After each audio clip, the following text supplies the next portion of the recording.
Hello everybody and welcome back.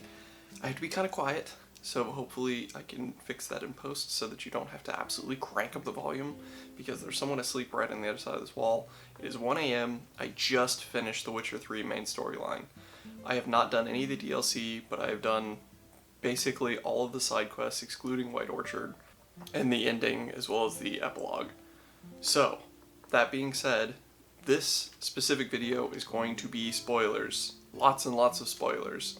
I'm not going to do a full plot rundown or anything like that, but I am going to basically give my feelings about the ending since it's so raw. It just happened for me. The credits just finished rolling. I finished the epilogue, everything, and then closed out the game and set this up. So, okay, short version, I'm very happy. Oh yeah, one more time, spoilers.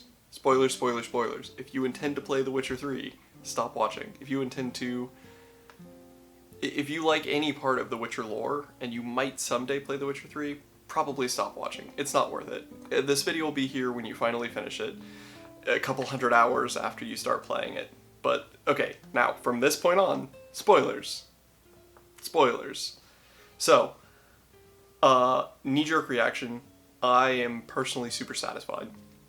I went into this under the assumption that the ending would not be good, because I was generally satisfied with the story, I was satisfied with the direction, the characters, etc., etc.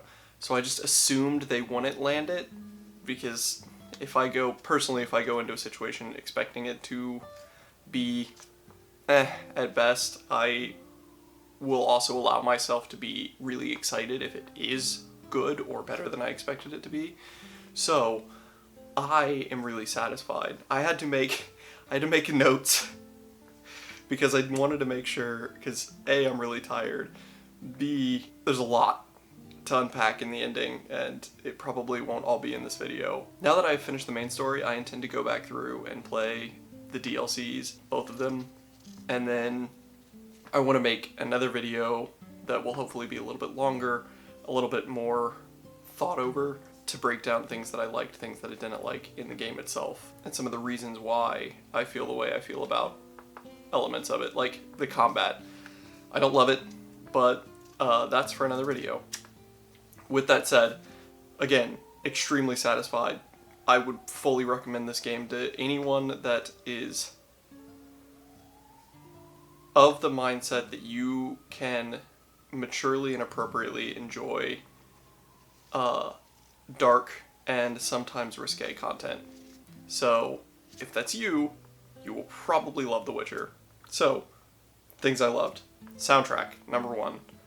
Playing the game, there was, like, the musical stylings of the game is really cool, but never really hit the spot for me, other than Gwent.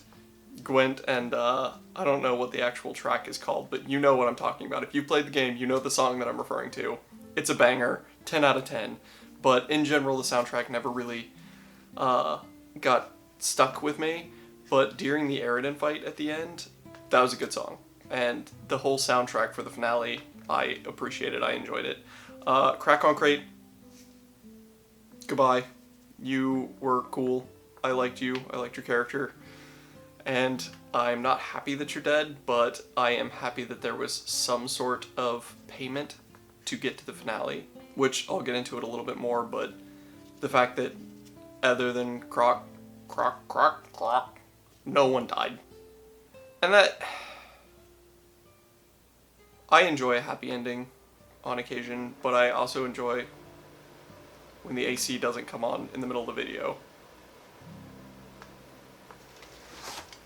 We're back. Alright, here we go, part 2. I like a happy ending, but simultaneously, when you set your stakes that high with the Wild Hunt and Cirilla and the Prophecy, etc., etc., I personally feel that stories oftentimes hit harder when there is a price to pay to get to the happily ever after. So, Croc on Crate being that price and the only real price for me. I don't know what the other options are. I haven't looked into it yet.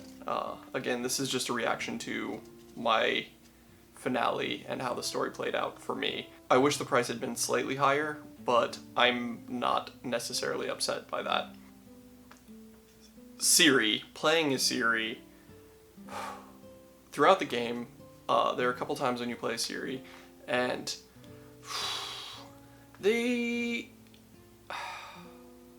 those sections were challenging, because, again, I'm not really huge on the combat system in the game, so when I was playing as Ciri, it took a lot of the elements that I was used to using and switched them up. There's no healing, there's no signs, but you have cool teleporty moves and some interesting magics. But it was always challenging for me in those scenes. So, when we got to the finale and you got to be Ciri tearing through hordes of the Wild Hunt in single swings, 10 out of 10, that was amazing. It felt like I was playing the original Force Unleashed and just was... It was good because they, throughout the game, set up Ciri as this immense power, and a power that she couldn't necessarily control. And Ciri as a character was to some extent trying to fight to be her own person.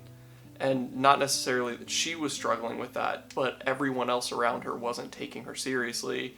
Geralt and Yennefer were trying to, control's the wrong word, steer her into safety, which is what a lot of parents do, but in the same way that it happened in the game a couple times, it can be overbearing.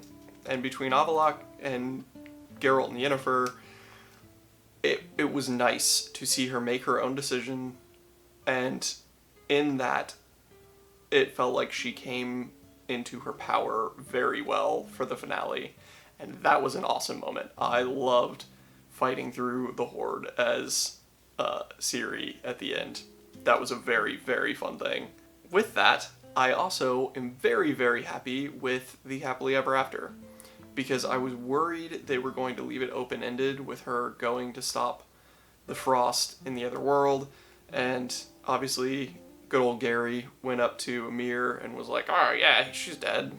And I thought they were going to just leave it open-ended like that, and then there she was in the end, holding her new Witcher sword, and I'm not gonna lie, I was grinning from ear to ear as she pulled out the silver sword and realized that she was a Witcher, and Geralt took her seriously and applauded her in that moment, and it was a very, very good scene. So, yes. I am also very glad that Avallac'h was good. I really thought when Aroden was like, oh, he tricked us both, that it was actually going to be a case of, oh, he tricked us both and he's controlling Ciri or using her or whatever. I am glad, and I was very pleasantly surprised when it was Ciri's decision. That was good. I appreciated that. I enjoyed that. Whether or not Avallac'h was manipulating her into that, I don't know. I don't want to think about it or look into it right now. All I know is from the dialogue that I explored in that moment, it felt right, it felt like it was her decision, and it all worked out. So I'm going to call that a win all around. I am glad that they stuck true to Avallac'h's character and let him be a good guy. That note made me sad. And obviously, I've only played through the game once. I've not really watched much content on it at all. I haven't really Googled very much about it. I do know that there is a way to save Kira, and I did not do it. And that was the first time that the game really taught me to take it seriously, and that was a hard way to learn that lesson, and I still wholeheartedly regret it. It took me 114 hours, 114.5 hours to beat the game with all the side quest content, excluding the DLCs. 114 hours, and I have spent most of that regretting that moment with Kira, which was one of the first quest lines I explored. And that's good writing, in my opinion, because that sucked, and it sucked for the right reasons, and I felt it even going into the finale. I was genuinely concerned that more people were going to die, or that things were going to be worse off because she wasn't there. Speaking of, the sorceresses, didn't seem very necessary for the finale. I'm sure that they were doing other things in the background and controlling the magics that were in play, but overall, that was sort of a build up to nothing. I'm not necessarily disappointed, but that did really feel like a build up to nothing there. Yeah, so 114 hours, 41 out of 78 achievements. I am very satisfied, and I will end by saying that old Aridin never expected me to be a roly-poly, because boy, let me tell ya, I really enjoyed that fight because all I did was repeatedly roll behind him, slice, slice, roll, slice, slice. Oh, it's too late. It's too late at night to be recording this. Okay. Well, maybe I'm forgetting something. Maybe it's already happened. Maybe it will happen now that I'll jump in at a different point and mention something else that I forgot to mention here. Alright, well, I am going to go to sleep, and I'm going to have nightmares about killing Kira. That's about it. Thank you so much for watching. I'll catch you next time.